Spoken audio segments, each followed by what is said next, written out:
Apa target Anda Pak, baik dalam jangka pendek maupun menengah, sebagai PLT Menteri Pertanian hingga nantinya ada pengganti tetap untuk Menteri Pertanian? Sekali lagi tugas saya mendetailkan, beberapa, eee, direktorat jenderal terkait ya, ada 5 ya tadi yang sudah saya sebutkan. Masing-masing itu kalau yang pendek itu ya quick win ini akan kami bahas setelah rapat nanti dengan Pak Menko. Saya akan, bertemu dengan jajaran eselon 1 dan 2 ya, dan kita akan dengarkan masing-masing, teman-teman dirjen gitu ya untuk, present apa quick win dalam 3 bulan ini. Jadi, ini akan sangat menentukan, produksi, di tahun 2024 juga begitu ya. Sambil paralel kita, benahi beberapa hubungan ya dengan kementerian lembaga lain termasuk dengan BUMN gitu ya. BUMN di bidang pangan baik Bulog maupun ID Food berstanak perusahaannya.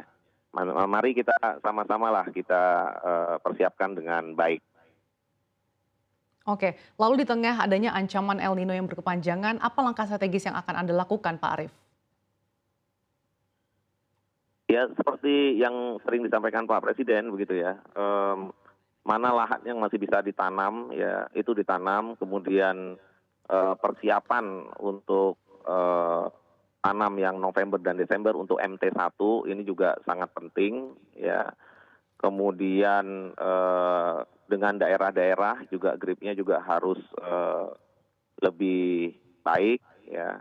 Jadi masing-masing dari direktorat ya, bahkan sampai ke eselon 2, eselon 3 gitu ya, itu juga, harus bisa memberikan kontribusi nyata begitu ya, yang bisa dirasakan oleh semua pihak. Kami juga, menyampaikan bahwa kerjasama ini juga harusnya bersama asosiasi-asosiasi di bidang pangan, Mbak Sasa.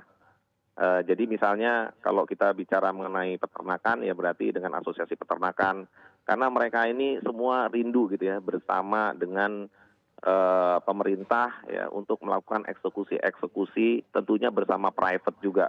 Jadi keseimbangan antara private, BUMN, kemudian pelaku usaha, utamanya peternak, mandiri itu juga menjadi penting. Kemudian kalau di bidang, perkebunan seperti tebu ya ini juga harusnya penting ya, bagaimana kita mempersiapkan breeding ya, breeder untuk 1 tahun. Jadi kalau sekarang Mbak Sasa nanam ya, itu untuk bibit itu baru bisa tahun depan gitu ya, karena tebu ini tanaman semusim. Jadi ini kalau didetailkan by product ini akan sangat seru nih Mbak Sasa. Kemudian nanti kalau sudah on farm-nya selesai, off farm-nya akan seperti apa. Nah itu BUMN harus menyiapkan, misalnya pabrik yang yang benar-benar bisa mendapatkan rendemen yang baik. Jadi rendemen yang baik itu tentunya mulai dari bibit, kemudian sampai dengan pasca panen, penggilingnya gitu ya, itu harus, simultan. Sehingga rendemen, seperti di negara lain seperti Brazil bisa di atas 12%, di Indonesia ini rata-rata 6, 7%, bahkan ada yang 4 atau 5% tuh pabrik gula.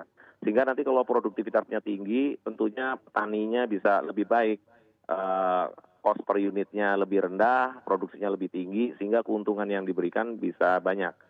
Jadi, banyak sekali Mbak, mungkin kalau didetailkan, satu persatu, by product itu juga akan sangat menarik, Ya. kemudian didetailkan setiap, direktorat jenderal juga akan menarik, tapi yang jelas kita tidak bisa sendiri, sehingga Pak Presiden selalu menyampaikan, koordinasi dari seluruh kementerian lembaga, sama seperti waktu saya baru dilantik di Badan Pangan Nasional. Kunci sukses kita semua adalah, sama-sama gitu ya, untuk, mengerjakan ini semua. Juga dukungan dari legislatif ya. Saya merasa dukungan legislatif itu juga, sangat penting untuk kita semua. Oke, baik, diperlukan koordinasi yang lebih kuat dan juga sinergi dengan berbagai KL termasuk legislatif. Kita harapkan bersama Pak Arief semoga dengan di tengah berbagai dinamika yang terjadi saat ini pemerintah bisa tetap fokus untuk membenahi dan juga memperkuat tata kelola pangan nasional.